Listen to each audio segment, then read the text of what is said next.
If I get corona, I get corona. At the end of the day, I'm not going to let it stop me from partying. You know, I've been waiting. Year 2020, 1987 years after Jesus Christ died for our sins. All our lives are slowly going back to normal. Corona is almost in a rearview mirror, and Karens of the world are rebelling against the society as they try to have the K-word branded as slur, on par with the N-word. Death Stranding and Horizon Zero Dawn, both excellent games, are arriving on Steam very soon, so naturally, instead of preparing material to make content revolving around those, I sit on my fat furloughed ass and review old games nobody cares about anymore. Today, I'll be covering F.E.A.R, a first-person shooter horror game developed by Monolith Productions back in 2005. What I will not be talking about, however, are the expansions developed by Timegate Studios, Extraction Point, and Perseus Mandate, as neither one of them is considered canon. Also, if you have not played the game yet, this will be your first and only warning.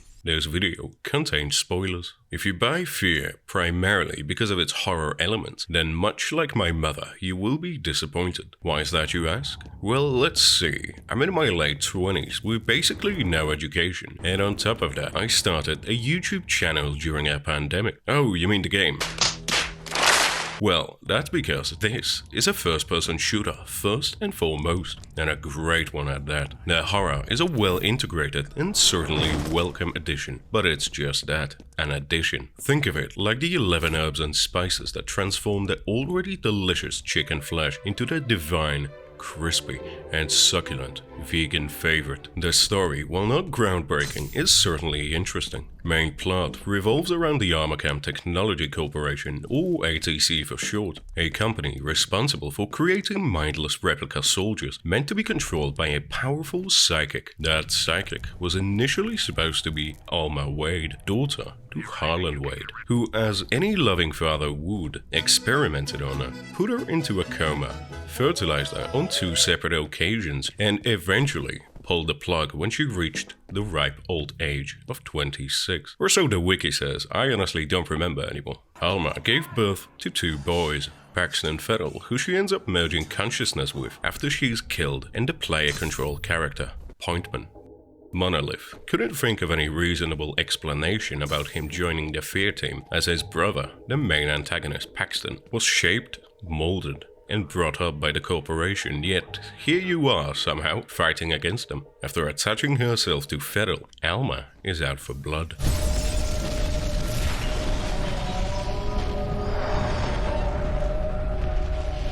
She seeks revenge upon those who have caused her all the pain and suffering. Her son is perfectly suited to controlling replica forces telepathically, and so he orders them to kill everyone who one way or another had a hand in her abuse.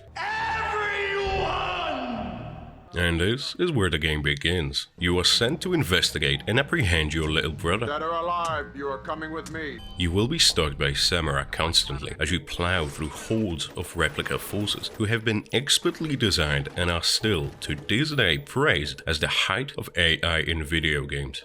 While combat, atmosphere, music, mechanics, lightning, and physics capable of melting the shit out of your hardware back in the day were all heavily praised. The same cannot be said about the environments themselves. I hope you like grey, light grey, and dark grey, because the color palette of F.E.A.R is basically 50 shades of grey. Don't let this discourage you from playing the game though, because gameplay is magnificent. I'm not exaggerating when I say that I never had this much fun shooting shit with only 4 viable guns for 10 hours straight. Those guns being the shotgun, assault rifle, a futuristic particle weapon that carefully removes flesh from your enemy's bones,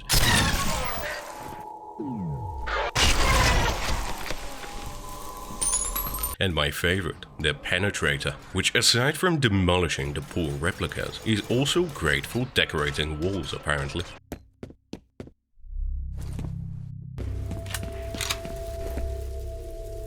Slow time ability is used for explaining your godlike reflexes, and it is so incredibly satisfying.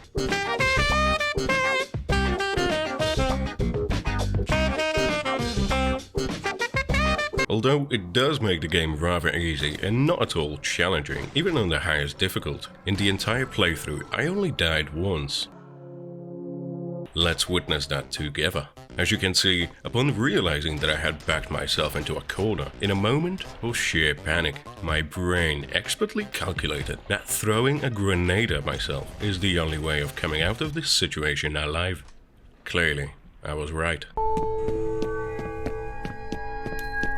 Sayonara, sucker! I'll get you, bitch! Shoot basic replicas. Punch them. Kick him Jack Norris style, throw grenades at them, liquefy snipers, and fight off night crawlers. Your testicles produce so much testosterone, you can literally go toe-to-toe with giant power armors. You can shoot ghosts and naked women until you eventually reach your final destination and you kill your brother. Which, by the way, makes zero difference and means absolutely fuck all, as he is brought back in the second game anyway. Every single gun handles and sounds so satisfyingly real, it's beyond me as to why so many modern day shooters have guns that feel like squirt guns. Funnily enough, the game that comes to mind is actually the sequel, F.E.A.R 2. Music and sound design are fantastic.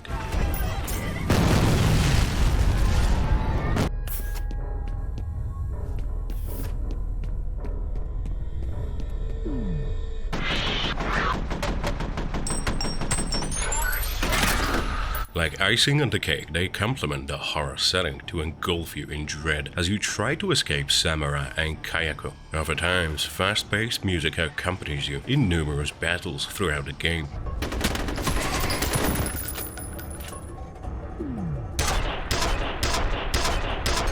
Voice acting is great across the board, but Paxton Fettel and the replica forces easily steal the show.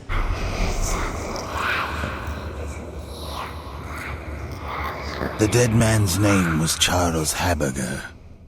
I remember him. But are the memories mine or hers?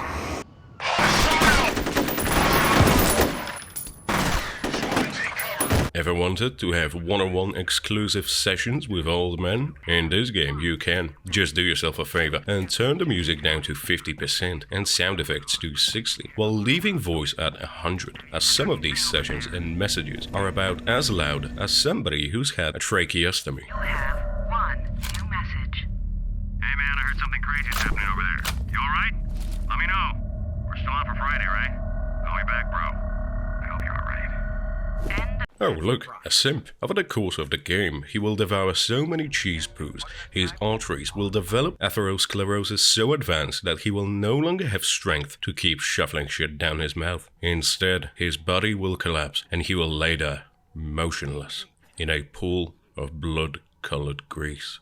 If you thought F.E.A.R would be about as far away from Weebury as one can get, you'd be fucking wrong, as there is a secret room wherein anime music is on full blast.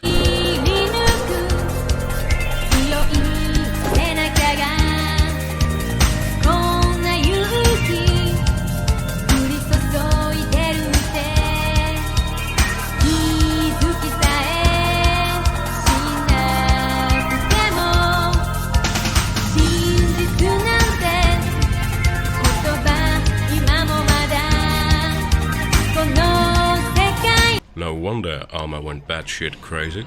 1,000 words in, and I'm beginning to realize I haven't included or talked much about the spooky bits, and since I can't be bothered to rewrite the earlier parts of the script, I will talk about them now. Is F.E.A.R scary? No. Does it have pointless, shitty jump scares? Yes. Is F.E.A.R unsettling at times? Abso-fruitful. It does a great job of making you feel uneasy. Kind of how you felt back in your altar boy days, whenever the priest wanted to have a chat with you. Other times, it can downright sabotage itself with moments like these.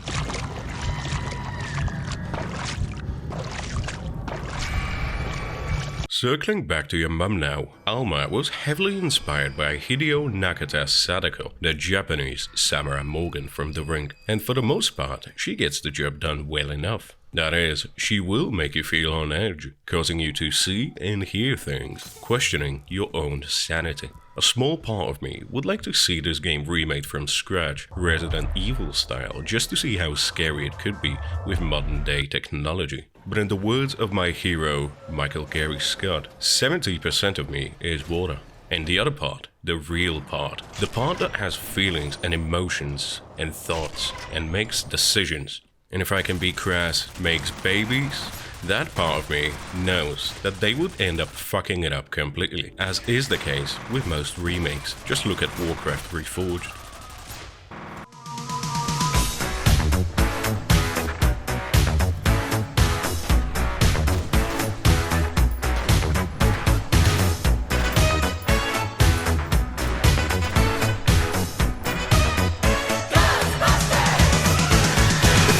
Strange in your neighborhood.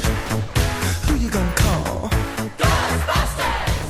As you progress in the game, you end up feeling sorry for Alma. Much like Samara or Kayako, none of what happened to her was her fault. She was used as a lab rat by her own father from the reasonable age of 4. Most fathers would give their little daughters a dollhouse or princess unicorn for their birthday. Not Harlan Wade. 2 days before Alma's 8th birthday, he put her into a medically induced coma and locked her in a big fucker vault to neutralize her progressively unstable behavior. Like the exemplary father that he is, Harlan mixed his own sperm with that of other virile researchers, kind of like a cocktail, if you will. And I even have a name for it.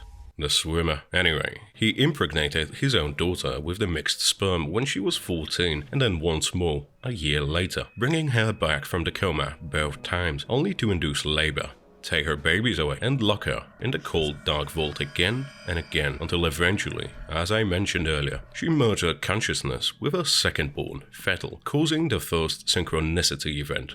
ATC then lost control of him, and he managed to kill a few researchers while under his mother's influence. Once Harlan realized what was going on, he promptly shut down Alma's life support, essentially freeing his daughter's spirit to wreak havoc upon those who wronged her. The lighting in this game is so fucking good that it manages to look good to this day. On PC, that is. As we all know, 360 and PS3 aren't exactly powerful machines. But if you play this on 1080p or higher, with everything cranked up to maximum, it looks miles ahead of anything else from 2005. Is F.E.A.R good? No, it's fucking great. Is it scary? Not necessarily. It manages to create an unsettling atmosphere comparable to how I felt whenever my uncle used to come over when my parents weren't at home. And I say that's perfectly balanced. Since the general consensus is to rate whatever it is that you're reviewing, I give F.E.A.R a screaming in fear emoji out of 5. That's it for today's video. Enjoy the poorly edited montage of me gunning heretics down. Take it easy, stay safe, and vote Kanye 2020.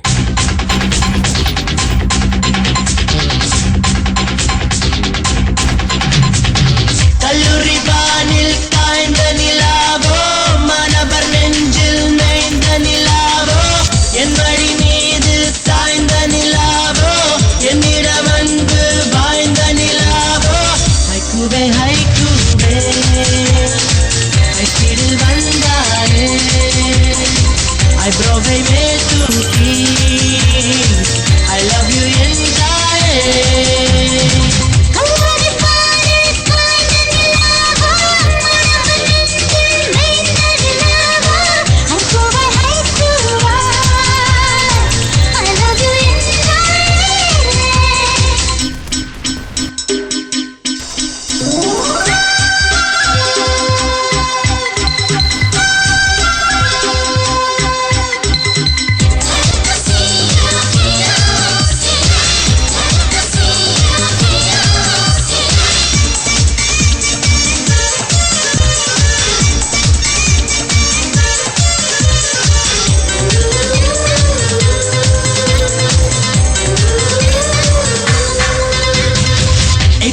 எப்போதும்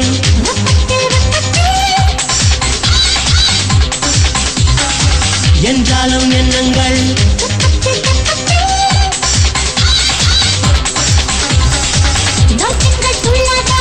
உள்ளத்தில் உள்ளத்தில்